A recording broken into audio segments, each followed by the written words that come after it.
This interview will be video audio recorded and will form part of the Yñiguez family and Veteranos, Sacramento's Mexican American Servicemen Oral History Project that will be housed at the Center for Sacramento History. Do you agree with this recording? Yes, I do. Today is October 30th, 2023, and the time is 2:04 p.m. The interview is taking place at the Center for Sacramento History here in Sacramento, California. Please state your full name and spell it. Chava Jaime Yñiguez, Chava Jaime Yñiguez, Yniguez. Please provide your date of birth. October 20th, 1960. Okay. Where were you born? Sacramento, California. What is your marital status? Married. Okay. Do you have children? I have 2 boys. What are their names? Ryan and Keaton. Okay. And where were you raised? Sacramento, California. Okay. And what did your parents do for a living? My father, he owned a art gallery and furniture making business. My other memories of that is a lot. Well, it was during the 60s, so there was a lot of that 60s, which you would typical 60s, which you would figure was happening back then. So in his art gallery was a lot of what people kind of considered hippies and stuff like that. So all the art shows that would happen there, and then he had concerts also mixed in with the art gallery, and then also he did furniture making, pottery, stuff like that. It was a full-on business, and then he also did a lot of once he got connected with the construction industry, he had architects that were coming to him to do projects, which would be doing lamps for subdivisions and stuff like that in the apartment complexes. Mm. So there was a lot of big production where he would be putting out multiple lamps for one job. Mm-hmm. So he had people working for him during that time, and then also since he was so connected with the art world, he had a lot of young artists coming in, and also artists renting space from where he had a shop, his mm-hmm. business in Oak Park, California. So, did you want to drinks? So, I was going to ask, did he make money?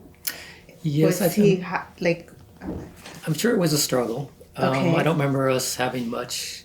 We always had food, but I always remember my parents talking about making bills and keeping the lights on and the gas. I remember it being turned off a few times. So it was a struggle, but he was doing what he wanted to do. He, as my mom mentioned, he had worked for the government for a while after the military, and that just wasn't him. He wanted to be his own boss, and he had all of these creative ideas and things that he wanted to do.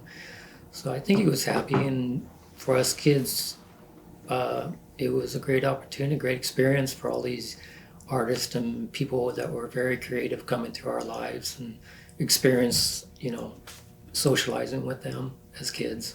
Yeah. So how many brothers and sisters did you have?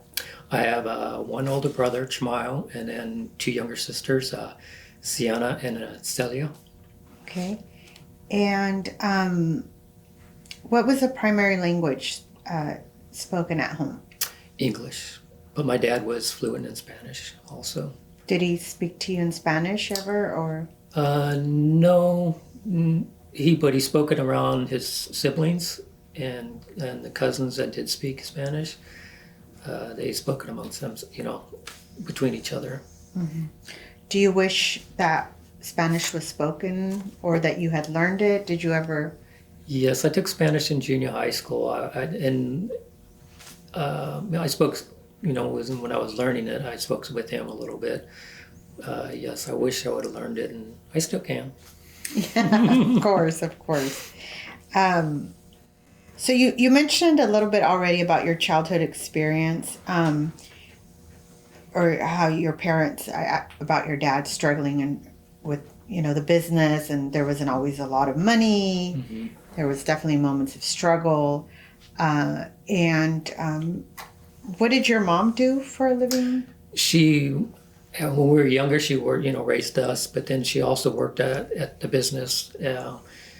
My dad had also retail shop on J Street for a time, and then also in Old Sacramento, which was Front Street. Back then it wasn't, it was still considered Skid Row, but there was stores and shopping shops that were still there, restaurants. And I remember they had a retail store there in Old Sac, and she worked both of those. And then also she worked at the business when my dad moved the business out of Oak Park onto 19th and S Street. She worked in the retail shop there and did bookkeeping and then also the sales. And then she would also go to Berkeley and San Francisco to art galleries and to buy art pieces from different artists that she'd bring back to the shop and then to the business, and they would sell retail there, the items. That's great. Tell me a little bit about your experiences as a child growing up. You are biracial, so do you want to tell me a little bit about when you started to know what that meant? At a young age, probably at a young age with our cousins that we spent a lot of time with, family. Back then it was very tight knit. You didn't know the difference. You weren't treated any different. There's only maybe one occasion that one of the cousin's husband was offensive towards me and my brother, and that was the only time I remember with the family. But then it was maybe it was in elementary school when I kind of started realizing, that I was a little different, that we were different, just because of our racial mix. And then junior high school, that's probably when it became very prevalent, when I didn't see anybody else with the same racial mix as me. There was only one other family I remember. Can you tell me the racial mix, just because on the record? Mexican American and Japanese American. Okay. And so, like, when I was in junior high school, there was a lot of tension between the black community and the Mexican American community. And so at my junior high school that I was going to was California Junior High School. There was what we called race fights going on between the Mexicans and the blacks. And I wasn't quite Mexican enough to be considered to fight with the Mexicans, and obviously wasn't black, so I wasn't fighting with the blacks, but they just kind of left me out of it. And then also with the Japanese, the Asian community there, I wasn't Japanese enough to hang out with them all the time. I was friends with a lot of Japanese, and Asians, but I wasn't considered someone they would hang out with. Mm-hmm. So I just kind of had to find like-minded other kids that I could hang out with when I found another group of kids where I could hang out. But at that time, when in junior high school, I wasn't. The identity of a lot of the Chicanos back then were, you wore the khakis, white T-shirts, and I didn't fit that profile. From our upbringing, we were more or less kind of considered hippies, so I didn't fit in that mold, and so I was kind of kept off to the side. They weren't mean to me, but I just wasn't part of their groups.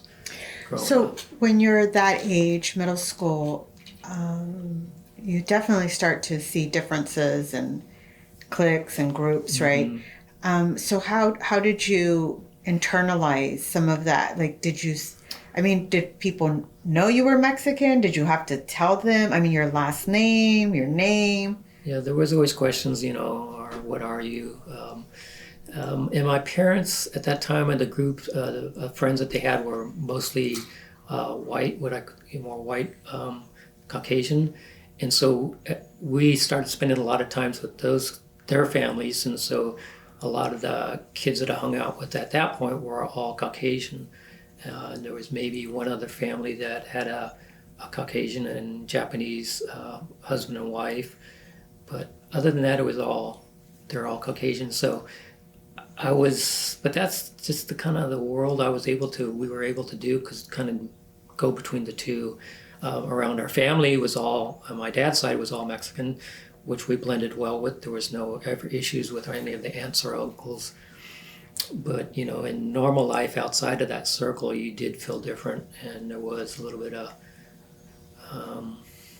you just felt different, you know, amongst out there in the world, especially in school, where back then most kids just stayed with their own cultures. You know, there wasn't a lot of crossing lines. Mm-hmm.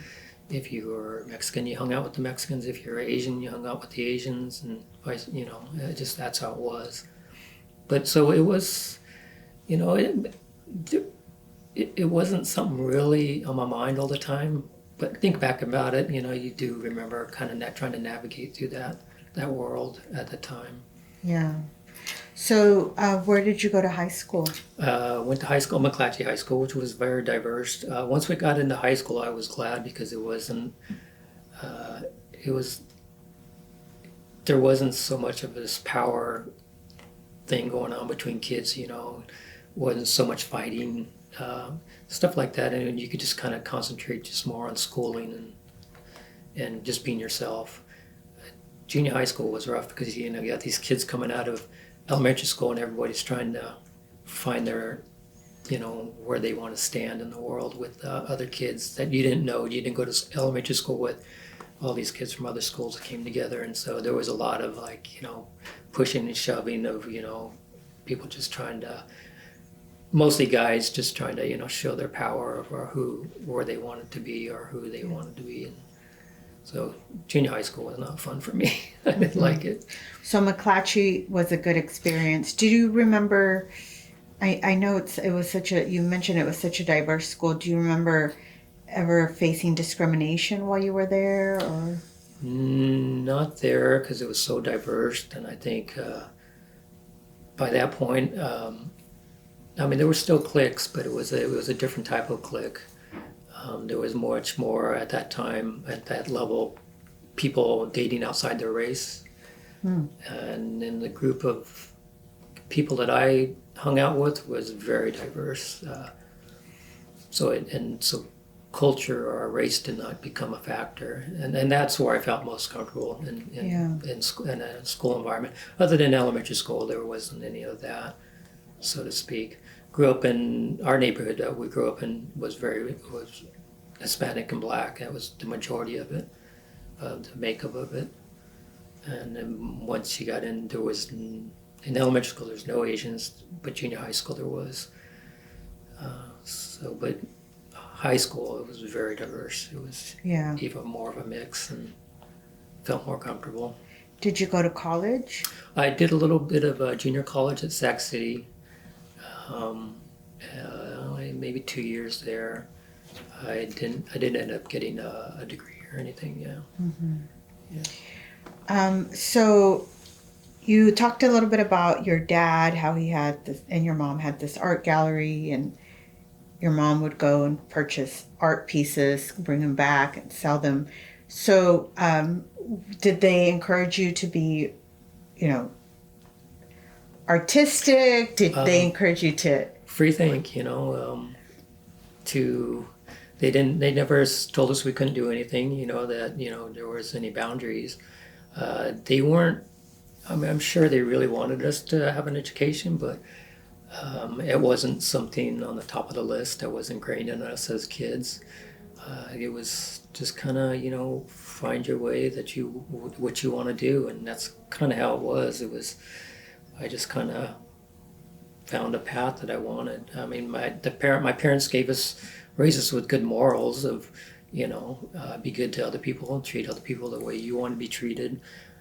You know, be very open-minded about other races and other people, whether it was race, gender, or sexuality. I remember my parents having, you know, the group of people that they hang out with. There was a lot of young gay men at the time, and in that world it was okay. It felt okay, but if it was in other family aspects, like on my Japanese side or on my Mexican side, I don't think I felt comfortable that they saw eye to eye as my parents did, the way they saw the world. So that felt, you just kind of had to separate how you navigated those times with family, and then the times with friends, parents, friends, and how open it was for them, and how accepting they were of that type of culture, or what was going on in the world. It was during the 60s, Vietnam. There was a lot of anti-war demonstrations and marches and stuff like that, and that was going on. So that was that world, and then family world was different. It was a lot more in what we would call a square world.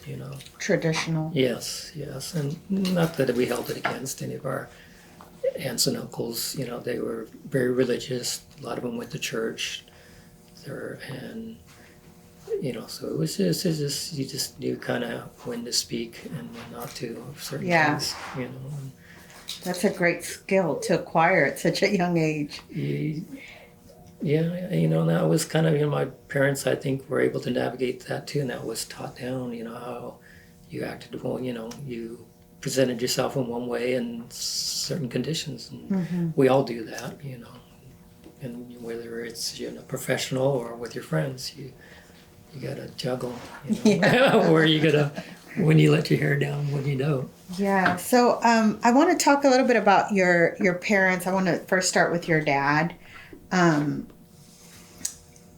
What was your dad's name? Salvador Joseph Yñiguez. And he was a veteran of World War II? Yes. And do you know what branch he served in? He was in the U.S. Army. So some of the stuff, he didn't talk about it a lot. I talked to him about it. I asked questions probably when I was a young teen, and he told me that some of the duties that he had at one point was he was part of the communication where he had to carry communication wire from one area to another, and he talked about how scary it was because you're doing that mostly in the cover of night, and it was, you had to run the cables, so he had a spool of cables that he had to crawl on the ground with from one position to another, so they can communicate the commanders or the higher ups to back to base. And so he talked about that, how spooky that was. And then he also talked about he carried a BAR, which is it was a light machine gun, and it weighed like 19 pounds, so it was a very heavy piece of equipment for him to have to carry around. And he talked about that, the weight of that, and just the bulk of it, how difficult that was. And then he also talked about one incident where they were, I believe he was in France. So they were in a town in France, and they were moving from one area to another, and then they started catching fire. And so they all scrambled into one of the houses or a building, and then one of his fellow soldiers was hit, and he was outside the building, and him and another one of his army buddies, they decided they needed to go out to bring him in and to cover, and how that was, frightful of going out from cover and then to grab the guy, haul him back into the building, and then that they were fortunate not to get hit themselves. Mm-hmm. He talked about that, and I remember asking him also, did he ever kill somebody during the war? And I remember him saying, Chava, I remember shooting my weapon, and if I did hit someone, I don't want to know. I don't want to know that I've killed somebody. So I don't know how much I know he was just sheltering me from the horrors of war, and then from him to deal with taking another man's life so it was. And after that, I never asked him about it again. Yeah. I think it would be very brave of you. Like you'd have to muster up some courage, right, to ask your dad, did you ever kill someone? Which I think is probably the number one question asked of vets, right? Yeah. But it being so personal to you, do you remember what how old you were when you asked him that? Were you in high school or I want to say I was about older? 10 to 12 years old. Huh. Growing up as a kid, you watch all of the hero movies and stuff. Yeah. And so, wanting to be in the Army and being in those battles and stuff was always something that, you wanted to experience or wanted to feel like you could do. And, in the movies, they don't show the true horrors of what it is like to take a man's life, what it's like to be out in the field and taking fire, how scared you must be. So, it was always, and to think of your dad as being this hero or, someone brave like you see in the movies. So you have those questions. So knowing that your parents or your father served, those are questions I think most kids want to ask. And my dad was never, he was never this real big authoritative figure that where he was, like my mom would say, she would never say, wait till your dad gets home. He wasn't a data parent like that. And my dad never struck any of his kids growing up for discipline. So he wasn't like this, he was like this monster that you had to get courage up to ask questions about. He was very open and very willing to talk all the time. And if we had any questions, he would try to answer them to his best and to help us navigate through life, and to be a rounded person. Yeah. Do you think your father was affected by the war? Now we can talk about it. We read about it. Yeah. It's a thing. But do you, if you know about this, are you thinking back? Oh, my dad was kind of doing this, or that? Do any of those connections? Yes, I remember one of my uncles giving us plastic M16 and play toy, and my father being very against it. And I remember finding it in the trash. This was after Christmas. Him throwing it away because he didn't. That was a tool of war, of taking another person's life, and he was totally against the war after that. Any kind of military intervention. I remember being kids and them being involved in a lot of peace marches and taking us to San Francisco to march in some of the marches that they had there, for peace. Them being involved with political candidates that pushed for peace during the 60s. His outlook in life, I'm sure, was affected because of his experience in the war, of not just seeing what the truth of war, what the effects are. Yeah. Being in the military and being in World War II, and I'm glad he didn't, share the bloody details to me. As a kid, I don't think a kid could take that, of the truth coming from their parent of what they experienced, the blood, just the real hardcore part of it. Do you wish now as an adult that you would have asked more questions maybe later as you... Just the curiosity of where he was stationed, if I would have been more, at the awareness of writing it down and asking about what he thought of the people there that he was around, the French, when he was in France, of how they treated him, the French people, and that type of stuff. The gore and stuff like that, no. I don't think I would want him to have to re-experience, to rethink that. I'm sure it was enough to experience it once, not having to regurgitate that up to your kids or anybody else. I understand why a lot of veterans, and they don't want to talk about it. It's not a good time in your life, I'm sure. Yeah. So did he ever encourage you to enlist, or did he discourage you? Discouraged, yes.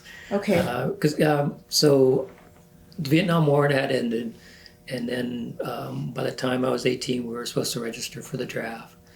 And my parents did not want me to register. They said they had, people that they knew that I could, or churches that I could join, so I wouldn't have to join, or there was the option of going to Canada or even Mexico with family. And so I was just out of high school. I was still 17 when I got out of high school, so it was during the summertime. I remember late summer that I had to sign. You'd have to go to the post office and fill out the paperwork. And it just, between my parents talking about it, not wanting me to, and I was just like, well, I don't know. The likelihood of having to serve was to me, didn't seem imminent. So I remember signing up and going, and without their approval, that they didn't want me to. But I was lucky that nothing else came up after that where we had to serve. But yeah, it was a big talking point at that time, and it was a lot of hard thinking on my part too. I remember me and my cousin going camping with another friend, and that being on my mind that whole weekend. That Monday, I was going to have to go sign up and and him asking me, so what are you going to do? And I said, well, I think I'm going to sign. And so, just talking about that during that weekend of camping. And the funny thing about it is that my cousin Paul, his father was in the military also, but he was also a firearms instructor, and so he would take us out shooting as kids to the firing range, and so I knew how to shoot guns. I was around it a lot with him, and as kids we had BB guns and stuff. I'm sure my dad didn't like. And that weekend we had taken guns with us and we were shooting them.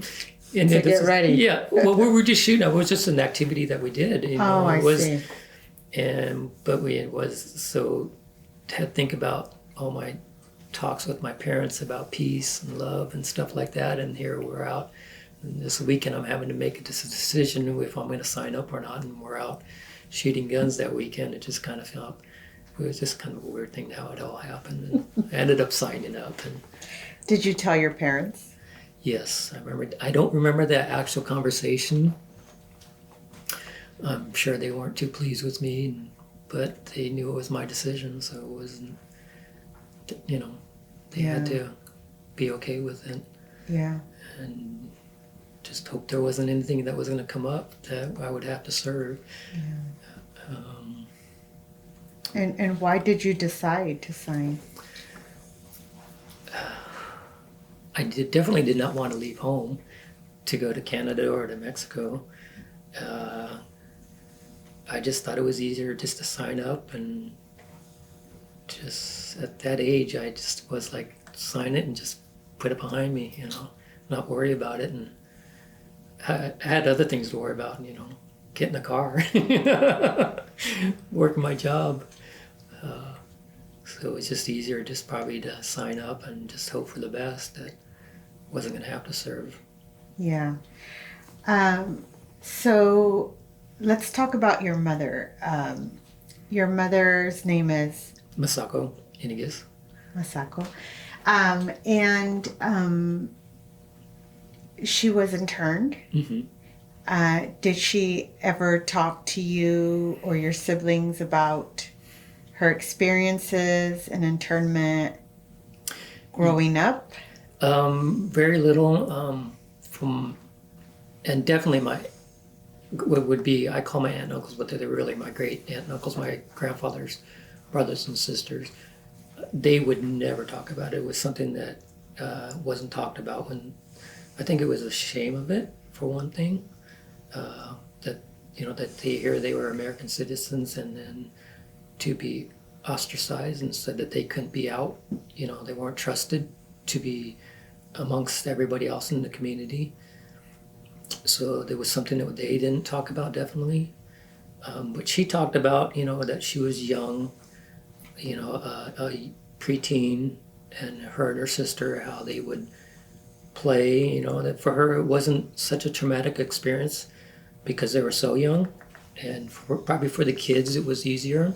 Yeah. Of course, you don't want to leave your school friends and stuff like that and start a new school and be in a new environment. I'm sure that was very tough.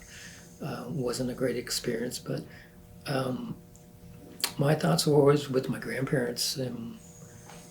My grandfather being in his 40s, and I used to think about that when I became his age, and even before that, not being trusted is like having my world with my kids and my job and everything I had, the house, being upturned and said, hey, you can't have this life anymore. You gotta pack up what you can in a suitcase, and you gotta move to some desolate place, and once you get there, you can't go anywhere, and armed guards around you. And from what I understand, the living conditions at first was not very nice. One room place where the whole family had to live in. You can control what food you ate, how you were able to live, and just always felt from my grandparents, what a raw deal. Yeah, how could you be treated that way? Yeah. And then, all his brothers serving. One was in the 442nd. Wow. Which was the military intelligence. And so he did interpreting for the army. He was a soldier, so he had to do interpreting, and with prisoners, I'm sure, and any documentation that was coming through. I'm not sure where he was stationed overseas, but he served in the Pacific, and and same thing with my other uncle. It was in the 442nd, fighting against your own race, a culture that you shared, that you had in common with. That must have been difficult, and then also serving in the military and having the rest of your family in these camps. Yeah. Seeing how the living conditions that your relatives have to live in when you're here fighting for your country. The older generation definitely had the raw deal about, had it the hardest. And not that I was taking anything away from the kids, but I think when you're older, you're affected more. I think kids are more resilient, for sure. That's remarkable. I just lost for words. But yeah. And my mom talked about pre-camp, how any communications, that letters and anything that they had from Japan at the time, after the orders came through that they had to leave their property, and that they had to gather everything up that they had. Then my grandparents and uncles, they got all of their guns and stuff like that and broke them up, and then they dug a hole, buried and burned everything. Radios, records, letters from home. Anything with the ties to Japan, they had to destroy. It just seems incredible, but we still see that happening now. Yeah. Discrimination because of race or culture. So.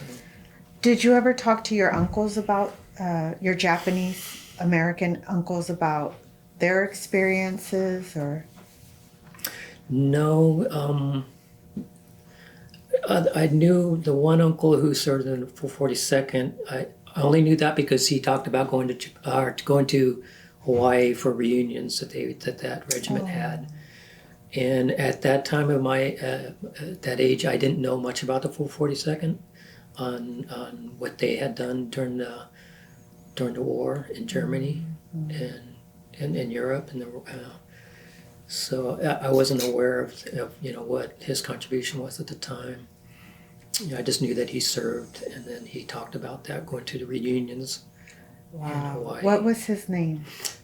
His name was Roch Frenamura.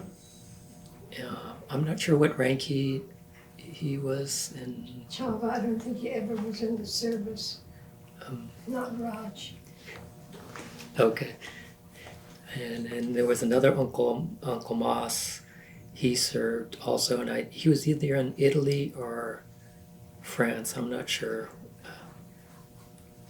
but he served also, and I think he was in a medical corps, if I'm not mistaken. Yeah. I'm just trying to wrap my head around, just your life, right? And your legacy, your family's legacy. To think about your mother being interned, to think about your father serving in World War II. And these are huge historical moments. Mm-hmm. People write about them, well researched, well written about. And when do you learn, like, my goodness, I have these legacies, and when does that make? I think it's a slow process, definitely. It's not something that you just realize overnight. And talking about it like this, I do realize it even more so. What part of America my parents built, or what part of the fabric of America, what makes up America, that they were part of, and to be where we are now, where I am now. I have kids of multiple races, and just how they're able to navigate this world now just because of what my parents did, and aunt and uncles and cousins. It's because of what the foundation, or how they lived their lives, and allow me to live my life. Mm-hmm. My father serving, my mother being interned, and the hardships that her family, her growing up, and how my grandparents were treated. Mm-hmm. So there's a story I remember my mom telling us about when they were on their way back from Arkansas to back to Acampo, California. They were driving, and I'm not sure if it sounded like maybe they were in Arizona, and they stopped at a small town with a store, and the kids and probably my grandmother, they weren't allowed to go into the store. My grandfather going in, and I think my grandfather wanted to get a beer, but they would not serve him, would not sell it to him because they thought he was an American Indian. So they probably had never seen a Japanese person before, unless it was on TV, and so he was mistaken to be American Indian so they wouldn't sell him alcohol. I remember that being a story my mom telling us. But it wasn't alcohol, it's just food that they wouldn't, because they thought we were Indian.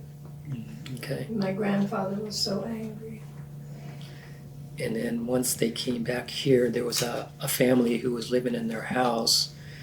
And so they got back here, and the family wouldn't move out when they were asked to. And my grandfather going to the sheriff at the time and asking if he could help him get him out, and the sheriff denied him, saying, no, I'm not going to do anything about that. So they just had to wait for that family to move out before they could get back into their house in Acampo, which was the farm that I knew of growing up and that I worked on. And as kids, we played at and spent a lot of time on. I'm curious about your grandfather.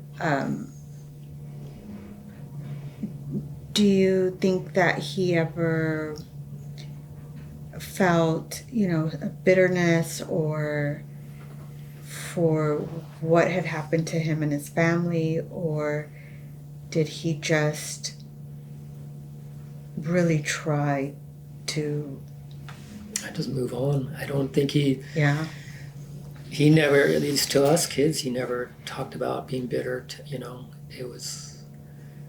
I think it was just something they wanted to forget. What about your mother? Like I said, her experience, like I said, to her, she said it wasn't as traumatic. So, just knowing what her parents went through, I'm sure she was, wasn't happy with it, was angry, I'm sure. But she never showed it to us. She knew it was wrong, and she told us, how wrong it was, how they were treated. But she never showed anger to us or never expressed it. What about you? Yeah, there's some resentment just because of what America's supposed to be. It's supposed raised, here you got the Statue of Liberty, and bring us your poor, you're hungry, you're sick. And then how people are really treated here is different. I mean, this America is supposed to be a melting pot, but it truly isn't. And we still see discrimination happening now. People are trying to make a better life here from across the borders, and it's. I think there's a lot of wishful America, but there's really ugliness down below. Yeah. So I don't know, but you learn to live with it, learn to navigate it. I'm happy I'm here. I'm glad I'm able to raise a family here in the States, in the USA. I'm sure it's a lot better than a lot of other places. Well, you've definitely earned it. Your family, your parents have definitely earned it. Yeah, I appreciate you sharing your stories. I know it's really difficult to tap into those memories. I was wondering if you would want to share anything. You don't have to, but in terms of your parents' marriage. Well, I just kind of see that my dad and my mom both marrying outside the race. That's just the kind of people they were. They didn't see color, and the love is what guided their life. Just they knew the repercussions of what it was going to be. My mom and my dad were marrying outside, and I'm sure they knew they were going to have struggles. Very fortunate that my grandfather and grandmother eventually, felt okay with my father and ended up, taking him and for what he is. It was a great man who was very loving, very giving, very open. And I think my mom, I remember telling us it was partly because of one of her younger brothers who was still living at the farm with my grandparents, that he was the one who kind of was inviting us at an early age to my grandparents' farm to, introduce us and to try to break the ice. And after that, I think once my grandfather saw my older brother, who was born at that time, who was a child at the time, I think that's what sealed the deal. Is like he didn't want to not be part of his life. And I remember my grandfather being very proud of us kids when we'd go into town with him, how he would introduce us to people. My grandfather was very accepting of us, even though we weren't all Japanese. It was a good feeling. My grandfather, I could just see how proud he was when he would talk to some of his friends and introduce us, and we didn't feel any like we weren't accepted. But in the Japanese community, you did kind of. It could have been just. Especially in those days, Yeah. Japanese people didn't intermarry. If you did, There was the Buddhist church in Lodi, which had a very strong community back then. They held events. They had a Buddhist bazaar that we would go to as kids and growing up.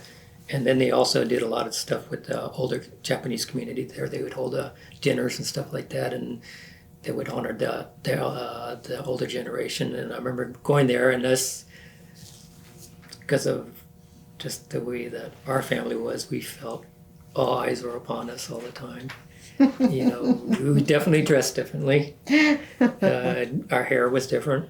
But amongst our cousins, we felt okay, our Japanese cousins. But as the community as a whole, you kind of felt voices and you were being talked about behind your back. But So your mom was raised Buddhist and your dad was raised Catholic? And so us kids were all baptized. God forbid. Canada was just out there willy-nilly. God forbid you didn't get baptized. That would be real bad. and both my boys have been baptized. My one still goes to church with my wife.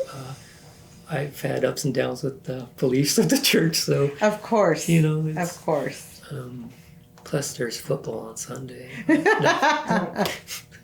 No. Yeah, so it's Yeah. but So you describe your dad really in a loving.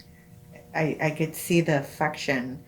Can you tell me a little bit about your relationship as you grew older and until his passing? Or so my dad was very hands-on. He would always hug you, always kiss you, and us kids, he always kissed us on the lips, which, you know, it was just what we did. It was just that love, and I don't know. He was always, you know, he always showed affection. He was never afraid not to, and as growing up, we all ended up doing that. We all hug each other, our cousins, when we see each other, and I remember my dad holding my hand even as an adult when we'd walk. He would always want to hold your hand, and he was just always very openly loving like that. And you know, there wasn't anything I couldn't tell him. There was stuff I wouldn't tell him, but he was always a listening ear, willing to hear, and he was very opinionated. He would give you his opinion and his world outlook, you know, how he thought, you know, things were. But yeah, no, he was always very open with us kids. Yeah. Very loving. The Japanese side is a little more reserved. yeah, Which, not that they didn't love us any less, but it was definitely two different cultures. yeah. You don't show affection Yeah. in that way. Yes. Right. I think the younger generation is different. Yeah. You know, but the older generation, it just wasn't part of the culture. Talk about culture. Growing up, we had white rice along with tamales, you know. So the food culture part of it was the best.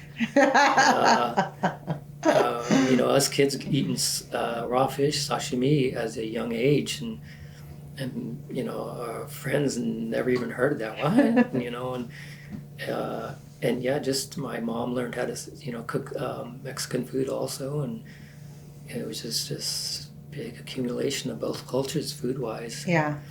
Yeah, which was great. It was.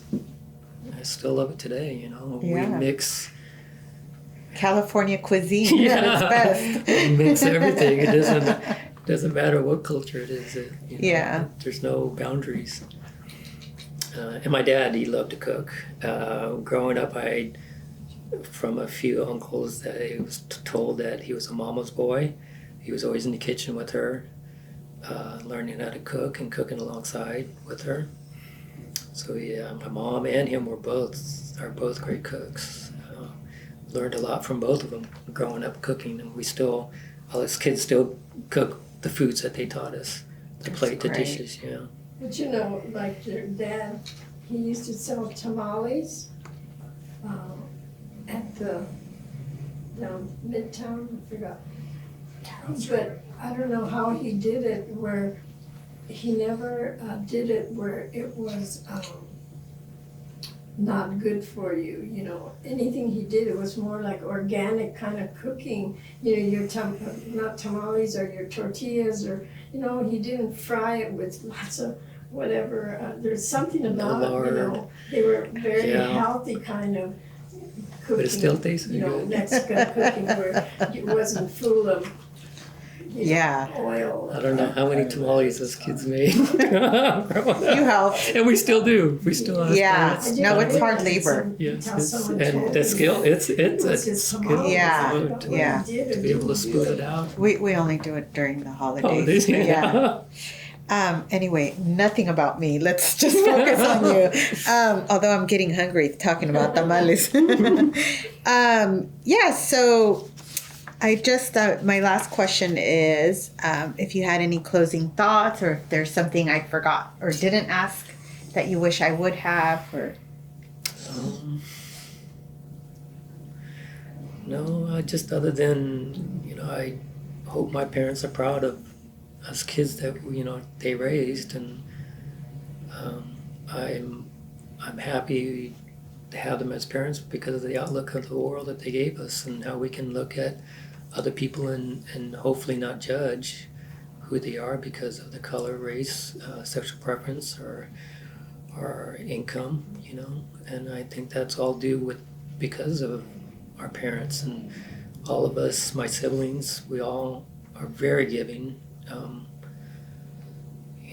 We're always willing to lend a helping hand to anybody, friends, family, people we don't know. My mom's forever giving homeless people, unhoused people, money. And I find myself doing the same thing now.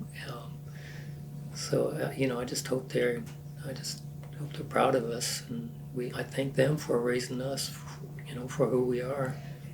Yeah, especially their sacrifices.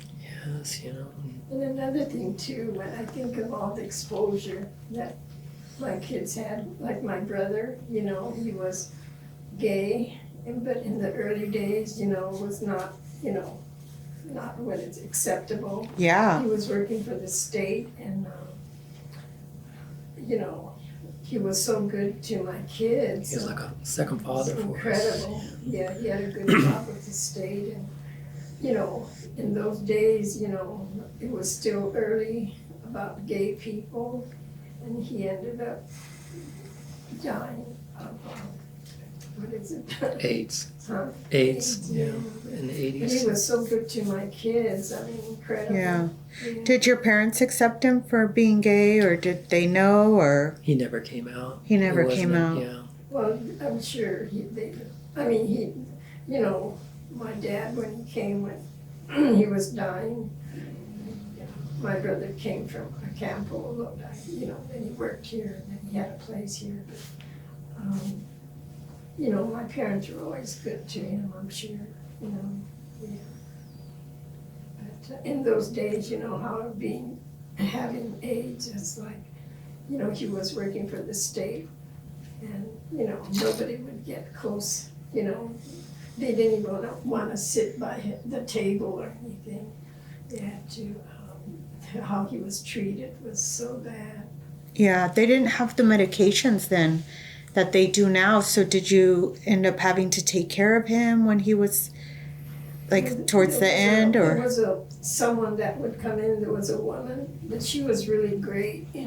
She was really a upscale lady. He but then had also, health insurance where he covered it. He was able to stay they at had home. Nurses at The the house time that he too. had in the Thomas, and so he was able to have home care. And I really got to give credit to some of the people early on who were very brave to not listen to all of the nonsense, and were willing to stand in there and be on the front line and take care of people. We met some very wonderful people during that time, and in the hospital, some of the nurses, they would not want to, attend to him, and I remember some nurses would, and just the bravery of this unknown, and being able to touch my uncle and showing a kind heart, and being humane to him. But the main nurse, remember, she was so good. But I went there one time when the person that was taking care of him had left to get drugs. Can you imagine that? She went to get drugs and left my brother, in such bad shape in bed. And when I went What there, was your brother's name? it was Arthur Finamuro, and he worked for one of the state agencies, the tops. Caltrans. He What was an it? environmental. He was an engineer, road engineer, and then he was also an environmental engineer. Yeah. In those days, you had to keep it a secret. Of course. I didn't even know none of us knew he was gay until I was probably in my late 20s, maybe? Yeah. Oh, no, it was early 20s. Yeah. And what year did he pass? He was within the first 2 years of AIDS, maybe the first year that AIDS Really? pandemic happened. So it was very little known about it, a lot of hysteria. can't remember what year it was, but it was still the early days. But you know, he had a nurse, or the person, the top person, she was good, but the people that came in, you know, other days, like I said, the woman left when I was there and left him to go get drugs. I couldn't believe it, yeah. Yeah. So they really You suffered. usually hear about, you know, the AIDS epidemic hitting the bigger cities like San Francisco and New York, but seldom do you hear about Sacramento being, you know, the center of the epidemic, right? So I'm just curious to see, you know, if it happened here, you know, if he passed away here. Yeah. I think Passed away in Sacramento. I think it was kind of a catapult for the gay community coming together in Sacramento, pretty much like in the bigger cities. And I think, I'm guessing here, but I kind of think that led to the creation of, what is it, Faces, the bar, the restaurant, the gay, and kind of, I think they call that the gay triangle. But I really believe that a lot of it was as a consequence of the epidemic. Yeah. When they broke into the place and all that. No, when they just started to get more political, you know, and band together and realize that if they didn't take care of their community, nobody else Yeah, was. they ended up opening up that medical and support center. But the head nurse that was taking care of Arthur at the time, she was so good, you know. But like I said, when, you know, she wasn't always there, but she was head of that department where they took care of people like him. And that nurse was so bad, you know, but that's the way it was in those days. Yeah. We had to keep it a secret that if you knew anyone. And they used to have places, you know, once a week, once a month, or somewhere you could go. But it was like a secret, you know, where I would go. And the people that all had connections with someone, you know, who had AIDS, we would all meet somewhere. And Like a support group? I don't know, yeah, for each other, yeah, support group for, because you could never talk to anyone about, you know. Yeah, it was like a secret. Yeah, it was a secret at the time. Yeah. That you had, you know, that someone you were connected with that Yeah. had AIDS. It was just really secretive. That's too bad. So when he got it, I forgot if he died or before he died, I had to go to his office. You know, he worked for the state. What was it? I Yeah, forgot. it was But anyway, it was one of after, yeah. top agencies, and I went there, and when I got into the, you know, I think I had to get paperwork, and when I went there was a man in there, and the first thing he said was, I cleaned everything, I sanitized everything. He's yelling at me, you know, about how he sanitized everything, you know, about my brother. I couldn't believe it, you know, it was so scary, and I go there, and there he's yelling at me about sanitizing everything, you know. And then The ignorance. Yeah, and so what happened was when we had his funeral in Lodi at the Buddhist church, the head of the department for the state where he worked came up to me and apologized about it, because I guess they all heard about how the guy yelled at me and everything, you know, about him, yeah, yelling at me. And it was sort of scary, you know, because, yeah. Well, I think that would conclude our interview. It is now 3:02. Thank you so much. Thank you very much.